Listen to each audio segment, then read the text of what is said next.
La croix est la manifestation pratique de l'œuvre. Et le principe de la croix est la seule mesure divine, le seul moyen pour rejeter ce qui procède de nous-mêmes, ce qui ne peut pas demeurer dans le corps. C'est la raison pour laquelle le Seigneur doit nous traiter dans beaucoup de domaines. Je ne parle pas ici des péchés, je pense que ce serait rester à un niveau trop bas. J'espère que nous avons, dans un certain sens, dépassé ce stade. Ce que je voudrais dire, c'est que nous ne pourrons jamais apporter dans le corps ce qui vient de nous-mêmes, notre tempérament ou notre savoir-faire, par exemple. Vous verrez que Dieu vous touchera dans ce domaine. Parmi nous, certains ont de bons cerveaux. Nous croyons que grâce à ces capacités, nous pourrons avoir une meilleure maîtrise de la parole de Dieu et qu'ainsi nous serons de meilleurs serviteurs de Dieu. Mais il n'en est pas ainsi. Vous découvrirez que ce que vous aurez assimilé ne sera rien d'autre que de la connaissance morte, alors qu'une simple sœur âgée assise dans un petit coin, sans beaucoup d'instruction, connaîtra, elle, quelque chose du Seigneur.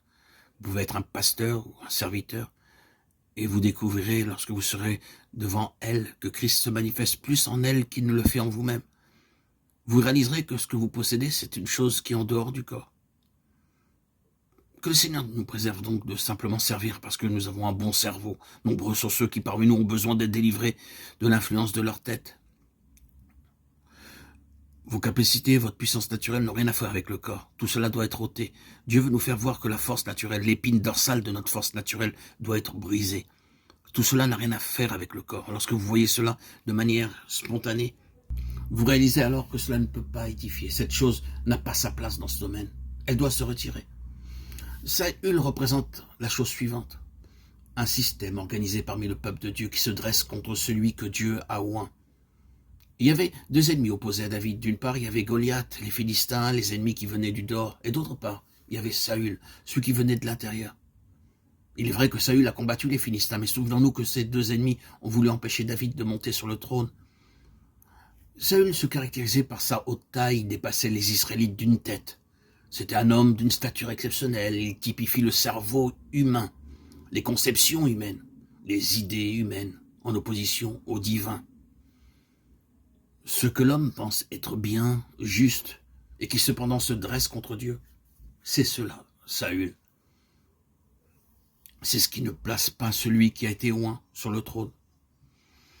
Mais le jour est venu où David, avec une pierre dans sa fronde, a frappé la tête de Goliath. Il n'a pas touché la tête de Saül, mais à partir de ce jour-là, toutes les intentions, les pensées de la tête de Saül ont été frappées également. La puissance de Saül a décliné, le règne de Saül a pris fin lorsque Goliath était mis à mort. La pierre qui avait touché Goliath avait aussi frappé à mort la tête de Saül. Il n'est pas nécessaire que nous frappions directement les systèmes de choses actuelles. Nous ne luttons pas avec ni contre la chair et le sang. Mais si par la grâce de Dieu, un coup mortel a pu être porté à notre ennemi spirituel, celui de l'extérieur, nous savons que les jours du règne de Saül sont comptés. Toutes les autres têtes couronnées doivent se retirer. Tous les autres rois doivent capituler.